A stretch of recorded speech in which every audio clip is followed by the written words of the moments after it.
주님의 이름으로 환영합니다. 특별히 아프지 말고 건강하시기 바랍니다.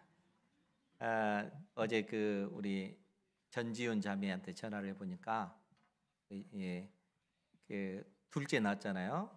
이름이 이현입니다. 이현이. 근데 목사님 우리 이현이 5kg가 넘었어요.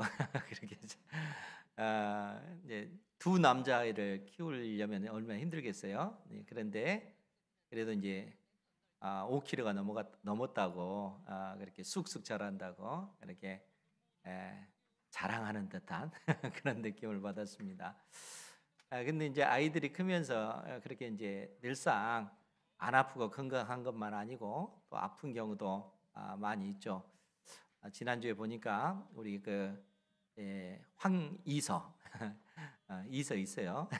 중이염 때문에 교회를 또 못 나왔다고 하고, 또 로운이가 또 일주일 동안 아파가지고 병원에 입원했습니다. 그래서 지난주에 또 그렇게 퇴원을 했는데, 사실 아이들이 아프면 무엇보다도 아빠는 좀 더 그런 것 같은데 엄마 같은 경우는 굉장히 마음이 아프잖아요. 대신 아파줄 수도 없고, 엄마의 마음은 어찌됐든 이 아이가 건강하게 무럭무럭 잘 자라나기를 바라는 것이죠. 그것이 이제 엄마의 마음이고, 그러기까지 이 엄마의 무한한 어떤 그 희생이 있기에 그 갓난 아기가 성장해서 장성한 그러한 사람으로 그렇게 세워질 수 있는 것이죠. 그런 모습을 보면 사실 엄마의 그 희생과 또 그 헌신이 아니면은 그렇게 아이들이 건강하게 자랄 수 없다 하는 생각을 해보게 됩니다. 그런데 그러한 어떤 그 모습으로 주의 몸된 교회를 사랑하고 또 빌립보 교회 성도를 사랑하는 그러한 그 바울의 모습을 볼 수가 있습니다. 마치 엄마가 어린 아이를 달래고 또 양육하고 그렇게 훈육하는 그러한 그 모습을 바울 사도의 모습을 통해서 볼 수가 있는데, 오늘 말씀도 보면 바울 사도가 빌립보 교회 성도에게 권면하기를 14절 말씀에 보면은 모든 일을 원망과 시비가 없이 하라, 이렇게 권면을 하고 있습니다. 모든 일이라고 하는 것은 어떤 일이든 항상 그런 의미를 담고 있어요. 그러니까 어떤 일을 하든 무엇을 하든 원망과 시비가 없이 하라. 빌립보 교회 성도들에게 이 권면을 해주고 있는 거예요.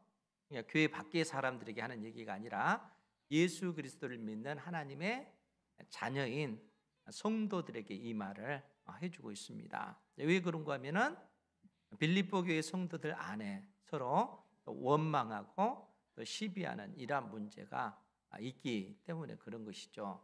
시비라고 하는 말은 옳고 그름을 다투는 것이죠. 그러니까 이것이 옳다 그르다 하는 문제 때문에 서로 갈등이 생기고 다투는 이런 문제인 것이죠. 그러니까 빌립보 교회 성도들 안에 성도들 간에 서로 원망하고 다투는 이러한 어떤 문제들 때문에 모든 일에 원망과 그 다툼을 하지 말라라고 이렇게 권면을 하고 있습니다. 그런데 이제 이러한 권면을 들을 때 우리가 좀 더 깊이 생각을 할 필요가 있습니다. 왜냐하면은 바울 사도가 원망과 시비가 없게 하라라고 했을 때 여기에는 근원적인 그러한 이유가 있기 때문에 그렇습니다. 그것이 뭐냐면은 실상 원망과 다툼, 또 분쟁, 그러한 어떤 문제들이 있을 때 무엇보다도 그러한 것을 보고 계시는 하나님이 계시기 때문에 그렇습니다. 그러니까 우리가 원망하고 다투고 분쟁하는 그런 모든 소리를 실상 우리 아버지 하나님께서 다 듣고 계시다는 거예요. 이러한 부분을 우리가 심각하게 생각을 해야 한다는 것이죠. 우리가 민수기 14장 말씀을 보면요, 가데스 바네아라고 하는 그런 곳에서 되어진 그 사건을 언급해 주고 있는데, 그 가데스 바네아에서 어떤 일이 있는가 하면은 모세가 이스라엘 백성들을 이끌고 가데스 바네아에서 약속의 땅 가나안 땅에 들어가면 되는데, 이때 12명의 정탐꾼을 가나안 땅에 정탐하도록 보냅니다. 그러니까 가나안 땅, 즉 이스라엘 땅 북쪽에서 남쪽 끝까지 무려 40일 동안 그 땅을 상세하게 12명의 정탐꾼이 정탐하고 돌아온 것이죠. 그리고 나서 보고를 하는데, 12명 중에 10명이 뭐라고 보고를 하냐면은 그 땅은 그 땅의 거주민들을 잡아먹는 그러한 땅입니다 라고 악평을 합니다. 더더구나 그 땅에는 아낙 자손들, 그 후손들, 그러니까 거인족들의 어떤 후예들이 살고 있고, 그들의 성은 견고하고, 그래서 우리가 그들과 전쟁했을 때 마치 우리는 그들 앞에 놓인 메뚜기와 같은 그러한 존재입니다. 우리 스스로도 그렇게 생각할 수밖에 없고, 그들이 우리를 대할 때도 메뚜기처럼 여길 것입니다 라고 그렇게 보고를 합니다. 그러니까 우리가 그 땅에 들어가면은 결국 그들에 의해서, 그들의 칼에 이스라엘 백성들은 전멸당할 것이고, 우리의 처자는 그들의 노예가 되고 말 거라는 거예요. 그렇기 때문에 그들이 뭐라고 얘기하면, 그 소리를 들은 이스라엘 백성들이 온 밤 내내 하나님을 향하여, 또 모세와 아론을 향하여 원망하고 불평하면서 그들이 뭐라고 얘기하냐면, 차라리 우리가 애굽 땅에서, 아니면 차라리 우리가 이 광야에서 죽었으면 더 좋았을 텐데, 이렇게 얘기를 하는 거예요. 가나안 땅에 들어가서 그들의 칼에 죽느니 차라리 우리가 이 광야에서 차라리 죽는 것이 더 낫지 않냐, 이렇게 얘기를 한다는 거예요. 그 내용이 민수기 14장 2절 3절에 있는데, 그 부분을 제가 읽어드릴게요. 이스라엘 자손이 다 모세와 아론을 원망하며 온 회중이 그들에게 이르되, 우리가 애굽 땅에서 죽었거나 이 광야에서 죽었으면 좋았을 것을 어찌하여 여호와가 우리를 그 땅으로 인도하여 칼에 쓰러지게 하려 하는가? 우리 처자가 사로잡히더니 애굽으로 돌아가는 것이 낫지 아니하랴. 그러니까 이스라엘 온 백성들이 가나안 땅에 들어가서 그들의 칼에 죽게 될 거라는 거예요. 그러니까 차라리 그 땅에 들어가기보다는 우리가 애굽 땅에서 죽었거나 이 광야에서 차라리 죽었으면 나을 텐데, 이스라엘 백성들이 그렇게 하나님을 향하여, 모세와 아론을 향하여 원망하고 불평하는 이러한 어떤 모습이라는 거예요. 그러면 여러분, 이 소리를 누가 들으셨겠어요? 하나님께서 들으셨다는 거예요. 그들이 원망하고 불평하는 이 소리를 하나님께서 들으시고 나서 하나님께서 모세와 아론에게 말씀하십니다. 그 내용이 민수기 14장 26절 이하에 기록이 됐는데요, 제가 읽어드릴게요. 거기 보면 여호와께서 모세와 아론에게 말씀하여 이르시되, 나를 원망하는 이 악한 회중에게 내가 어느 때까지 참으랴? 이스라엘 자손이 나를 향하여 원망하는 바 그 원망하는 말을 내가 들었노라. 그들에게 이르기를 여호와의 말씀에 내 삶을 두고 맹세하노라. 하나님께서 맹세하는 거예요. 스스로 자기 자신을 향하여 하나님께서 맹세하시기를, 너희 말이 내 귀에 들린 대로 내가 너희에게 행하리니 너희 시체가 이 광야에 엎드러질 것이라. 하나님께서 이스라엘 백성들에게 내리시는 말씀입니다. 그러니까 이스라엘 백성들이 하나님을 향하여 원망하고 불평하면서 차라리 우리가 이 광야에서 다 죽었으면 좋았을 것을 이렇게 얘기하잖아요. 그래서 하나님께서 그 소리를 들으시고, 너희들이 말한 그대로 내가 다 이루어 주겠다, 하나님께서 그렇게 말씀하시는 거예요. 그래서 40일 동안 그들이 정탐한 그 하루를 1년씩 계산해서 하나님께서 무려 40년 동안 이스라엘 백성들 20세 이상 된 모든 사람들이 다 광야에서 다 죽도록 하나님께서 그렇게 만드셨다는 거예요.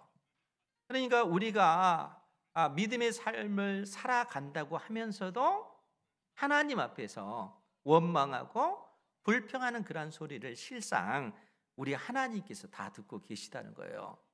여러분 생각해 보세요.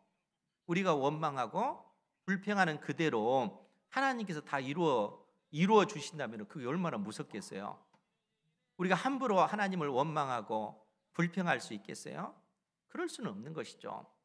그러니까 바울 사도가 이 빌립보 교회 성도들을 향해서 모든 일을 원망과 시비, 다툼이 없이 하라. 너희들이 주의 몸된 교회를 섬김에 있어서 너희들이 원망하고 다투고 하는 그러한 일들을 행해서는 안 된다는 거예요. 여러분 그렇잖아요. 우리가 하나님을 아버지로 섬기면서 그리스도 예수 안에서 한 몸을 이룬 한 지체가 되어졌잖아요. 그러니까 한 몸을 이룬 존재입니다. 그러니까 우리가 한 목표를 향해서 나아가야 되는 것이죠. 지체가 서로가 서로를 향해서 미워하고 원망하면 어떻게 되겠어요? 그 몸이 건강해지겠어요? 이 손이 눈을 향해서 뭐라고 하면 되겠어요? 너 눈이 미워해서 손으로 눈을 때리면 어떻게 돼요? 자기 자신이 아픈 거잖아요. 그리스도 예수 안에서 우리는 한 몸을 이루고 있기 때문에 그렇다는 거예요. 그러니까 우리가 한 방향으로 우리가 성장해 가야 되는 것이지, 한 지체 안에서 이러한 원망과 다툼이 있으면 결국 그 몸이 건강해지지 못한다는 거예요. 교회가 건강하지 못하고 분열되어질 수밖에 없는 겁니다. 그래서 바울 사도가 어미의 심정으로 빌립보 교회 성도들을 향해서 그 권면을 하는 거예요. 모든 일에 원망과 시비가 없이 하라. 그것이 하나님의 사람이 사는 삶의 방식이라는 거예요. 바울 사도가 이러한 권면을 하고 나서 그 이유 중 하나를 아주 적극적인 측면에서 뭐라고 얘기를 하냐면 15절 말씀이에요. 거기에 보면 뭐라고 했냐면 그 이유는 너희가 흠이 없고 순전하여 어그러지고 거스르는 세대 가운데서 하나님의 흠 없는 자녀로 세상에서 그들 가운데 빛들로 나타내며. 왜 우리가 주의 몸된 교회 안에서 원망과 다툼이 없이 해야 되는가 라고 하면은 우리가 순전하고 흠 없는 모습으로 이 세상에서 우리의 모습을 드러내야 하기 때문에 그렇습니다. 여러분 세상 사람들이 교회를 보고 저 교회는 맨날 싸움만 일어나 다투고 분쟁하고 그런 문제만 있어, 세상이 교회를 보고 그렇게 평가하면 되겠어요? 그렇지 않잖아요. 오히려 바울 사도는 이 세상이 어떤 곳인가, 세상에 대해서 정의하기를 어그러지고 거스르는 세대라고 이렇게 정의를 합니다. 그러니까 이 세상은 진리가 없다는 거예요. 그 진리 자체가 굽었고 진리 자체가 뒤틀려진 세상이라는 겁니다. 한마디로 얘기하면은 흑암의 권세 아래에 있는 것이 세상의 그 모습이라는 겁니다.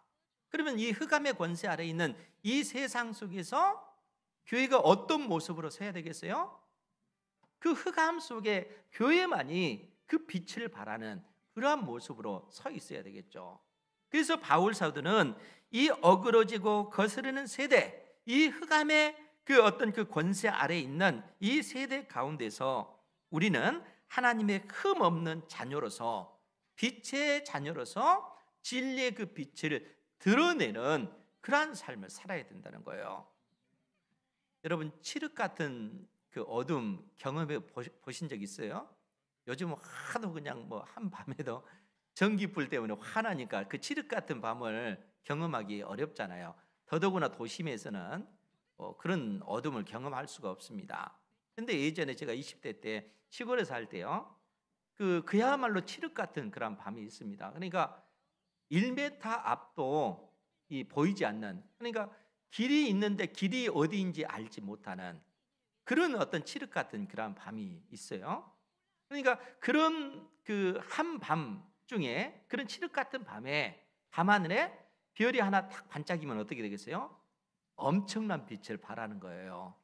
그 작은 별빛 하나가 그러니까 바울 사도는 우리가 이 세상에서 어떠한 존재가 되어져야 되는가 하면 칠흑 같은 그런 어두운 세상 속에 그처럼 반짝이는 별빛과 같은 그런 존재로 교회가 서 있어야 된다는 거예요. 이 세상 자체가 굽어지고 뒤틀려진 세상이기 때문에 그렇다는 거예요. 그런 세상 속에서 교회는 그 세상 속에서 흠 없는 모습, 순결한 그 모습으로 서야 되는데, 그러기 위해서는 교회 안에 다툼과 원망이 없어져야 된다는 것이죠. 바울 사도가 우리에게 그러한 권면을 해주고 있는 것입니다. 그러면은 이 어두운 세상 속에 진리의 빛을 발한다는 것이 어떤 의미를 가지고 있을까요? 여러분, 마태복음 5장 16절에 보면은 예수님께서 제자들에게 뭐라고 말씀해 주시냐면은 너희는 세상의 빛이다 라고 선언하고 나서 이같이 너희 빛이 사람 앞에 비치게 하여 그들로 너희 착한 행실을 보고 하늘에 계신 너희 아버지께 영광을 돌리게 하라. 우리로 하여금 너희는 세상의 빛이다 이렇게 선언하고 계세요. 예수 그리스도를 믿는 여러분들을 향해서 너희는 이 세상의 빛이다 라고 말씀하십니다. 그러면서 하신 얘기가 뭡니까? 이같이 너희 빛이 사람 앞에 비치게 하여 그들로, 이 세상 사람들로 하여금 너희 착한 행실을 보고 하늘에 계신 너희 아버지께 영광을 돌리게 하라. 그러면 우리의 그 착한 행실이라고 하는 것이 뭘까요? 어떠할 때 우리의 어떤 그 착한 행실이 나타날까요? 여러분, 지금 바울 사도는 빌립보 교회 성도들에게 권면하는 권면의 내용이 뭡니까? 너희들이 복음을 가지고 있느냐? 너희들이 구원받은 하나님의 백성이냐? 구원받았다라는 것을 너희의 행동을 통해서 드러내라 이렇게 말씀해 주고 있잖아요. 그것이 복음에 합당한 그런 생활이라는 거예요. 그럼 여러분 생각해 보세요. 우리가 구원받은 자녀로서 내가 구원받았다라는 것을 나의 삶을 통해서 어떻게 드러낼 수 있는 거예요? 우리의 삶을 통해서 명확하게 드러내야 되는데, 그래서 바울 사도가 우리에게 가르쳐 준 것이 뭐냐면은 겸손한 마음으로 남을 나보다 더 낮게 여기라는 거예요. 남을 나보다 더 높게 여기라. 그렇게 지금 바울 사도가 우리에게 권면해 줍니다. 그러니까 우리 장로님들이, 권사님들이, 안수 집사님들이 성도들을 바라볼 때 그들을 나보다 더 높게 여겨줘야 된다는 거예요. 그러면 높게 여긴 척 하라 그 얘기가 아니라 진짜 높게 여겨줘야 된다는 거예요. 왜 그렇습니까? 그것이 예수님께서 품으신 마음이었기 때문에 그렇다는 거예요. 너희 안에 이 마음을 품으라 곧 그리스도 예수의 마음이니. 예수의 마음이 어떤 마음이라고 했습니까? 그는 근본 하나님의 본체시나 하나님 자신이었지만 하나님으로서 그 권세와 그 영광과 그 능력, 그 모든 것을 다 비우시고 종의 형체를 가져 우리와 똑같은 사람이 되셨고, 오히려 우리를 섬기시기 위해서 예수님께서는 더 낮아지셔서 결국 십자가에 못 박혀 죽으셨다는 거예요. 십자가에 못 박혀 죽으시기까지 우리를 섬겨주시고 우리를 높여주셨다는 거예요. 그러니까 우리가 그 은혜에 힘입어서 하나님의 자녀가 되는 이 권세를 누린 것입니다. 우리가 그 사랑을 입은 거라는 거예요. 그러면 사랑하는 성도 여러분, 이 사랑을 입은 우리가 그러한 사랑을 마땅히 행하는 것이 정상적인 그러한 모습 아니겠어요? 그러한 삶을 사는 여러분들 되시기 바랍니다. 하나님께서 우리에게 그 삶을 원하고 계시다는 거예요. 그런데 여기서 우리가 착각하지 말아야 될 것이 뭐냐면은 하나님께서 나에게 물질의 복을 주시고, 하나님께서 나에게 건강의 복을 주시고, 또 하나님께서 나에게 다른 사람들이 가지고 있지 못한 그러한 재능과 그 능력을 주셨어요. 그러한 것을 통해서 세상 사람들이 보기에 성공한 사람, 다른 사람들보다 더 높은 위치에 있도록 하나님께서 우리에게 복을 주신 것입니다. 그런데 그 위치에 있을 때 그러한 어떤 복을 누리는 사람이 가져야 될 생각이 어떤 생각이겠어요? 왜 하나님께서 나에게 이처럼 건강을 주시고 다른 사람들보다 뛰어난 재능도 주시고 다른 사람들보다 더 많은 물질을 주셨는가? 내가 다른 사람들보다 더 탁월해서 그래. 이렇게 생각하면은 그렇게 생각하면 안 된다는 거예요. 그건 세상 사람들의 생각이라는 거예요. 그 모든 것을 하나님께서 나에게 은혜로 주신 것이라는 겁니다. 심지어 우리에게 있는 재능과 능력도 하나님께서 은혜로 주신 것이라는 거예요. 그러니까 그러한 어떤 그 진리를 깨닫는 사람이 스스로 교만해질 수 있겠어요? 오만해질 수 있겠습니까? 결코 그럴 수가 없어요. 여러분 시편 131편에 다윗이 그래서 깨달은 내용이 뭡니까? 하나님, 내가 교만하지 않습니다. 내 마음이 교만하지 않습니다. 내 눈이 오만하지도 않습니다. 내 이름 내려고, 내 명성 날리려고 내가 어떠한 큰 계획을 이루지도 않습니다. 왜 그러겠어요? 그 모든 것이 하나님의 은혜라는 것을 알기 때문에. 그러니까 여러분들이 연약한 성도들을 섬기고 돕는 이러한 역할을 하면서도 우리가 가져야 될 마음이, 하나님, 나에게 이러한 일을 할 수 있는 기회를 주셔서 감사합니다. 나를 사용해 주셔서 감사합니다. 이렇게 고백하는 거예요. 그렇게 고백하고 나서 하나님 앞에 고백하는 것이 내가 마땅히 해야 할 일을 한 것뿐입니다. 나는 무익한 종입니다. 진리를 깨달으면 그렇게 고백할 수밖에 없다는 거예요. 그러니까 착한 행실이라고 하는 것이 그러한 거라는 거예요. 그러한 모습을 통해서 이 세상 사람들이 예수 그리스도를 믿는 사람들을 바라보면서 진리가 저기에 있구나, 그 진리의 빛이 그 흑암, 어둠 속에 비춰지기 때문에 그렇다는 거예요. 그로 인해서 하나님께 영광 돌리게 되어지는 것입니다. 그러니까 바울 사도가 빌립보 교회 성도들에게 그러한 권면을 해주고 있는 거예요. 우리는 이 세상의 빛이다. 빛의 자녀답게 이 거스러지고 어그러진, 뒤틀려진 이 세상에 진리의 그 빛을 발하는 존재로 하나님께서 우리를 부르셨다라고 말씀해 주고 계시는 것입니다. 이 믿음 가운데 살아가는 우리 은행교회 모든 성도들 되시기 바랍니다. 바울 사도가 이러한 권면을 해주고 나서요, 또 아주 중요한 권면의 내용을 16절에서 해주고 있는데, 우리 16절 말씀 같이 한번 보겠습니다. 시작. 생명의 말씀을 밝혀 나의 다름질이 헛되지 아니하고 수고도 헛되지 아니하므로 그리스도의 날에 내가 자랑할 것이 있게 하려 함이라. 아멘. 생명의 말씀을 밝혀, 여기서 이제 밝히다라고 하는 것은 불을 밝히는 거잖아요. 그 의미로 지금 바울 사도가 쓰고 있는 거예요.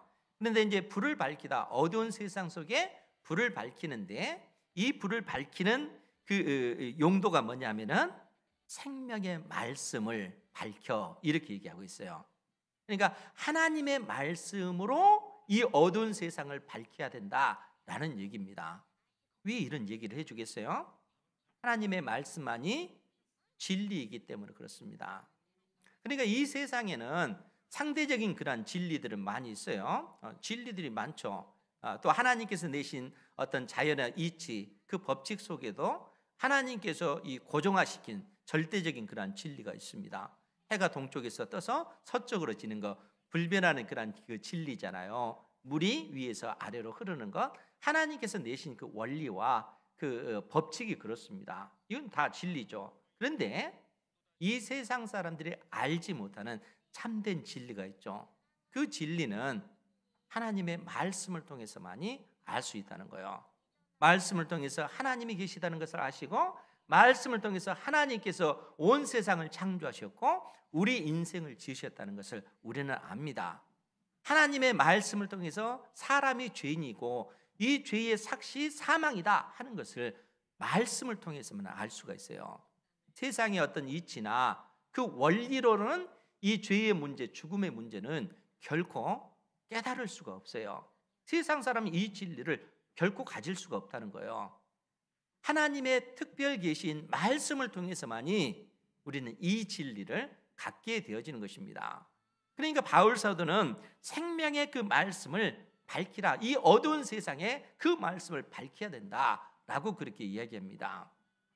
그런데 이 밝히다, 밝혀라고 하는 이 단어의 그 원 의미는 굳게 붙잡는다라는 그런 의미예요.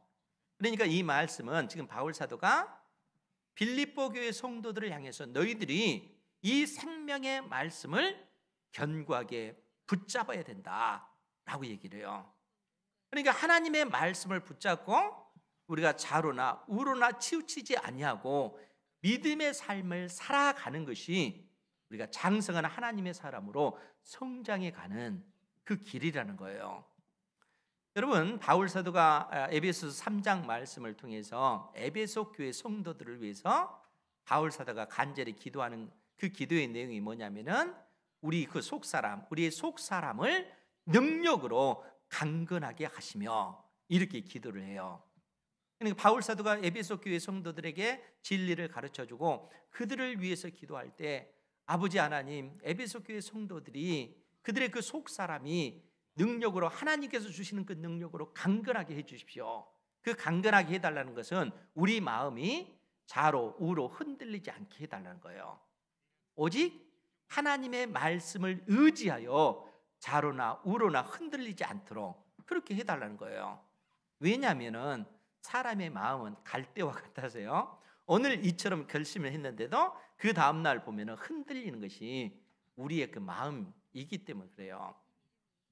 저 자신을 볼 때도 많이 그래요. 그래서 저는 그 새벽에 기도할 때 하나님 제 속사람을 강건하게 해주십시오. 그 말은 하나님의 말씀만 의지하여 좌로나 우로나 치우치지 않도록 하나님 제 속사람을 강하게 해주십시오.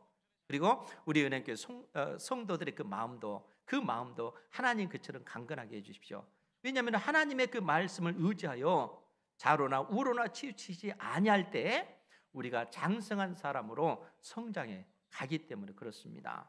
여러분, 엄마가 어린 아이를 키울 때 그 아이가 1년이 되고 2년이 되고 3년이 된데도 키가 크지 않고 체중도 불지 않고 그대로면은 그것처럼 힘든 일이 어디 있겠어요? 아이는 잘 먹이고 잘 입히면은 아이는 성장해 가야 되잖아요. 성장한 만큼 그 생각도 잘하고 또 그 생각도 잘하면서 하나님을 경외한 믿음의 사람으로 그렇게 커 나가야 되겠죠. 그것이 엄마의 가장 큰 기쁨 아니겠어요?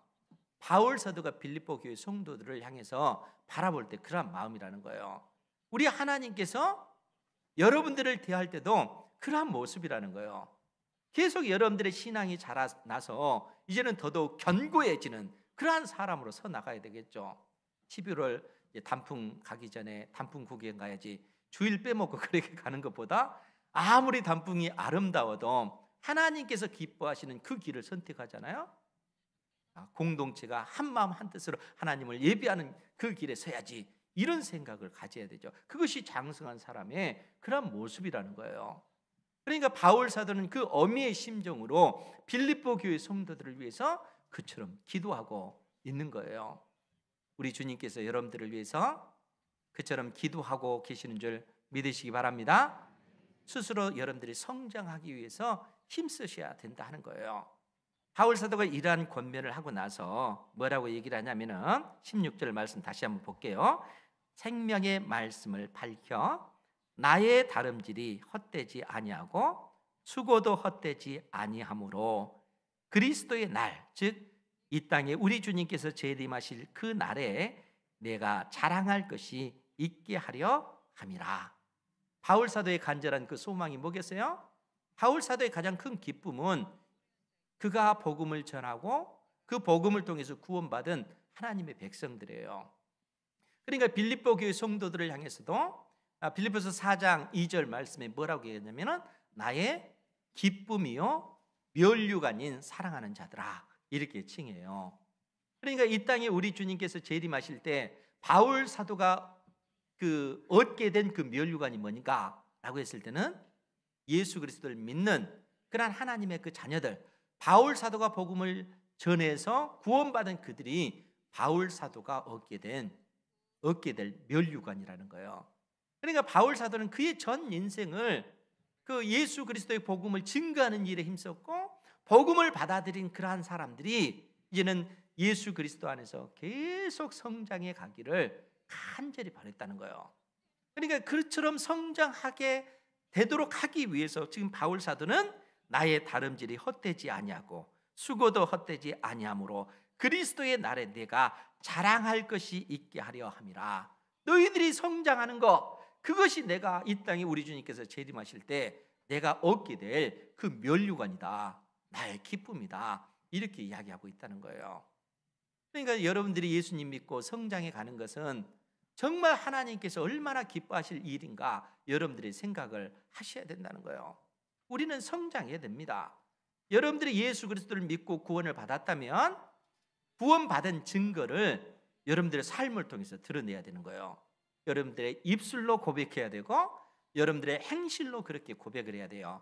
어떻게 해요? 입술로, 행실로.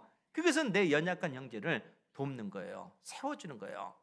우리 권사님들, 장로님들, 안수 집사님들이 어떤 신앙의 오랜 생활을 하니까 어느 정도 그 위치가 있잖아요.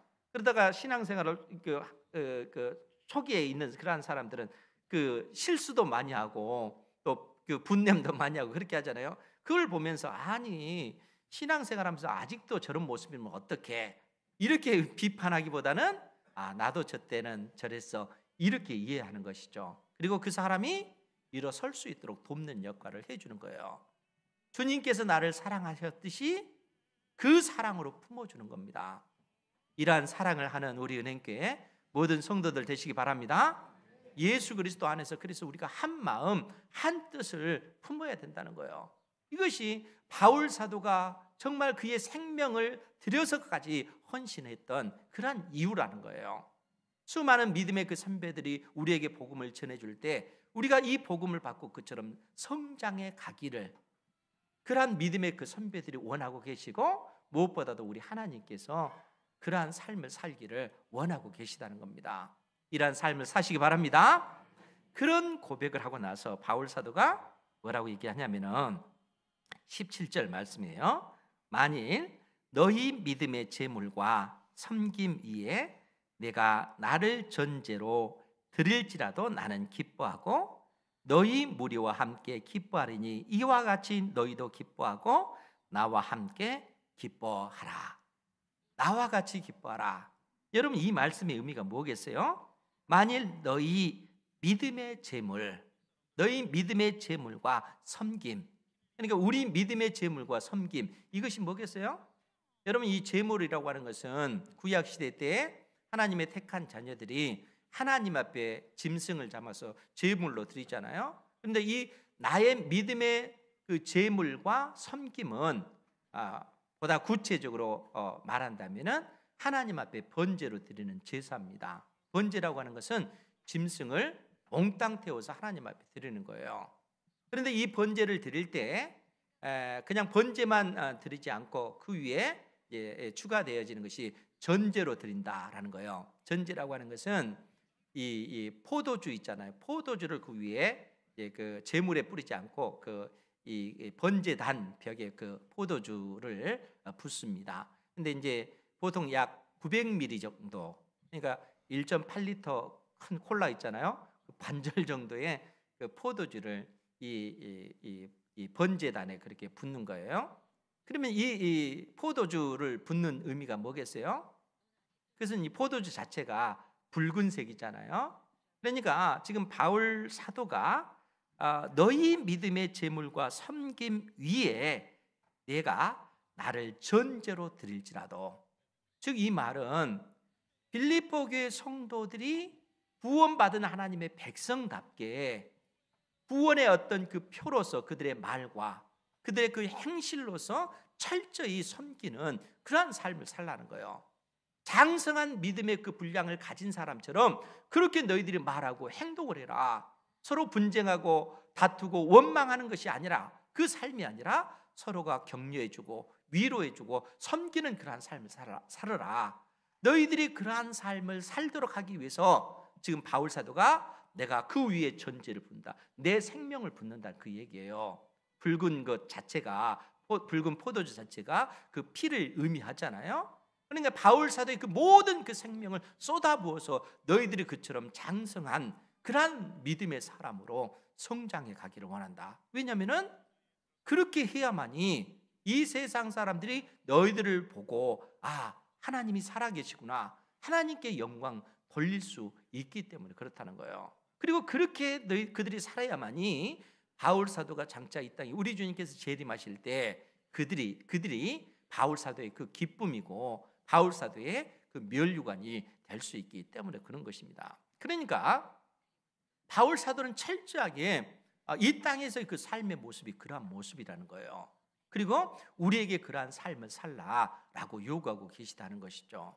그러니까 예수 그리스도를 믿는 하나님의 자녀인 우리, 또 구원받은 우리가 이 땅에서 어떻게 살아야 되겠어요? 우리 역시 바울 사도의 그 심정으로 우리의 연약한 형제 자매들을 품어주고 주의 몸된 교회를 섬겨 나가야 된다는 거예요. 그것이 하나님께서 원하시는 믿음의 삶이라는 겁니다.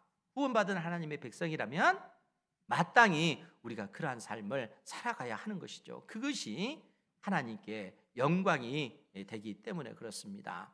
하나님께서 우리 은행교회 모든 성도들에게 생명을 허락하셨고 일생을 허락하셨습니다. 그 일생을 우리가 어떻게 보낼 것인가, 어떻게 살 것인가, 하나님께서 나에게 원하신 그 뜻이 어디에 있는지 오늘 말씀을 통해서 다시 한번 깊게 생각하시고 하나님의 그 기쁨이 되는 그러한 믿음의 삶을 사는 우리 은행교회 모든 성도 되기를 주님의 이름으로 축원드립니다.